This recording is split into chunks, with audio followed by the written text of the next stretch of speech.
किसी गांव में एक किसान रहता था। उसका नाम सूरज था। उसका एक पुत्र था जिनका नाम राघव था। सूरज को जंगल के उस पार बसे गांव रामपुर जाना था। उसके साथ उसका पुत्र राघव भी था।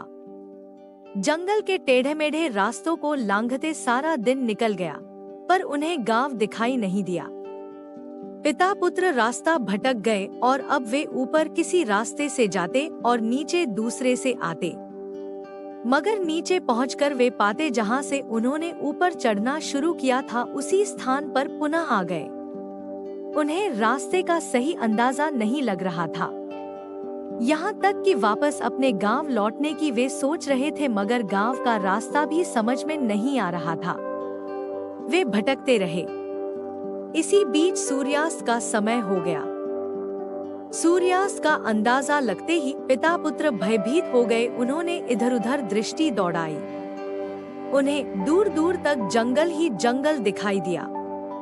वे सोचने लगे कि अब जंगली जानवर हमें खा जाएगा। मृत्यु के डर ने उनमें दहशत पैदा कर दी थी।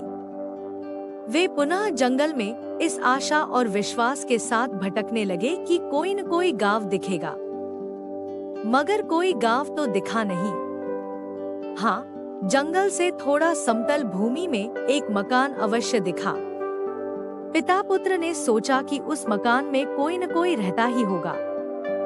वे उस मकान की ओर चले। मकान के पास पहुंचकर उन्होंने देखा कि दरवाजा बंद है। उन्होंने सोचा कि मकान मालिक कहीं गया होगा। वे बाहर ही बैठकर मकान मालिक का इंतजार करने लगे। बहुत देर तक कोई नहीं आया तो दरवाजा खोलकर वे भीतर घुस गए। वहां उन्होंने बर्तन देखा। कुछ खाना मिल जाने की नियत से उन्होंने बर्तनों को टटोला, मगर कुछ नहीं मिला। इससे वे निराश हो गए। अचानक उन्होंने देखा कि बंदरों का एक दल उन्हीं की ओर बढ़ा चला आ रहा है। वे भयभीत हो गए और छिपने की व्यवस्था में लग गए। वहां एक कोठी थी, वे उसी में घुस गए। बंदरों के दल ने जैसे ही मकान में प्रवेश किया तो पिता पुत्र को लगा कि बंदरों ने उन्हें देख लिया है और अब वे उन्हें खाकर रहेंगे, मगर बंदरों ने उन्हें देखा नहीं था। दरअसल यह मकान बंदरों का ही था। वे रात्रि का भोजन इसी मकान में बनाकर खाते थे। बंदरों ने चूल्हा जलाया और खीर बनाने लगे। खीर की सुगंध पिता पुत्र की नाक में घुसने लगी। वे भूखे तो थे ही, सुगंध ने उनकी भूख और बढ़ा दी। विचारों में ही वे खीर का स्वाद चखने लगे, मगर पुत्र को कुछ ज्यादा ही मजा आ रहा था। उसने अपने पिता के कान में कहा, मुझे जोरों से भूख लगी है, बंदरों से खीर मांगो क्या? तुम पागल हो गए हो क्या? बंदरों को यदि हमारी उपस्थिति की भनक मिल गई तो वे हमें जिंदा नहीं छोड़ेंगे। यह सुनकर पुत्र कुछ क्षण चुप रहा।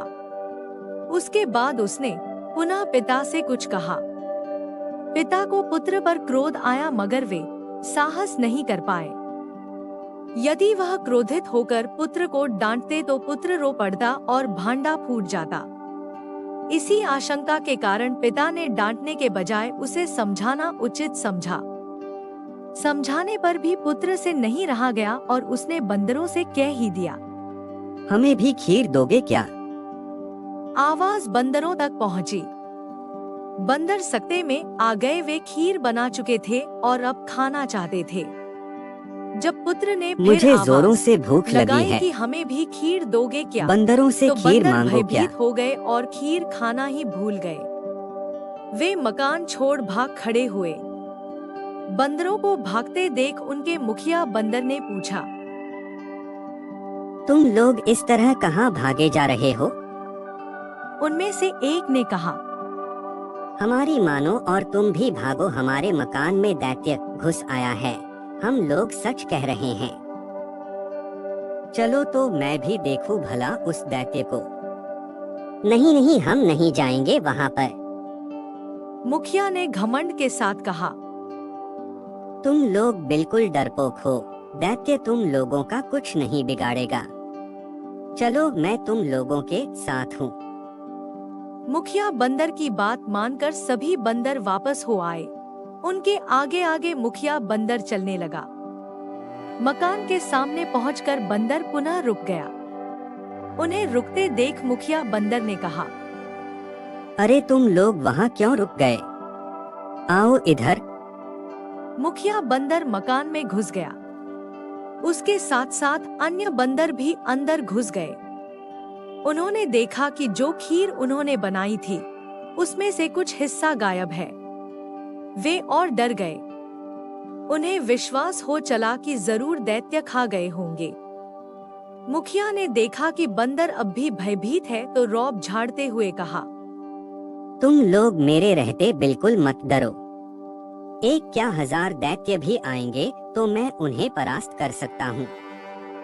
इतना कहकर वह एक कोठी के ऊपर जा बैठा जहाँ पिता पुत्र घुसे थे। बंदर को कोठी के ऊपर बैठा देख पिता के प्राण ही निकलने को हुए, पर पुत्र आनंदित हुआ। मुखिया बंदर की पूंछ उन तक पहुँच रही थी। यह देख पुत्र ने कहा, पिताजी बंदर की पूंछ पकड़ो क्या?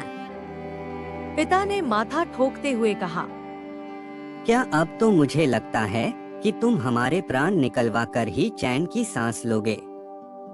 पुत्र ने पिता की बात अनसुनी कर दी। उसने पूंछ पकड़ ली। पूंछ पर स्पर्श होते ही मुखिया बंदर ने कोठी से कूदना चाहा, मगर उसकी पूंछ अब पिता पुत्र दोनों ने पकड़ रखी थी, इसलिए वह पूंछ छुड़ा नहीं सका और जोर जोर से खो खो चिल्लाने लगा। मुखिया को विपत्ति में फंसा देख सभी बंदर खीर का पात्र वहीं पटक प्राण बचाकर भागे। मुखिया बंदर ने पूंछ छुड़ाने के लिए झटका दिया, मगर बंदर की पूंछ छूटी तो नहीं अपितु टूट गई। मुखिया बंदर भी अपने प्राण लेकर वहां से भाग खड़ा हुआ। बंदर कुछ दूर बैठे थे। उन्होंने मुखिया बंदर की पूंछ टूटी देखी। उसमें से रक्त बह रहा था तो एक बंदर ने सामने आकर कहा, आपको अपनी शक्ति पर बहुत घमंड था, यह उसी का फल है। हाँ भाई हाँ, मैंने झूठे घमंड में आकर खुद को शक्तिशाली समझा। आज से मैं झूठा घमंड कभी नहीं करूँगा। यह मेरे घमंड का ही परिणाम है।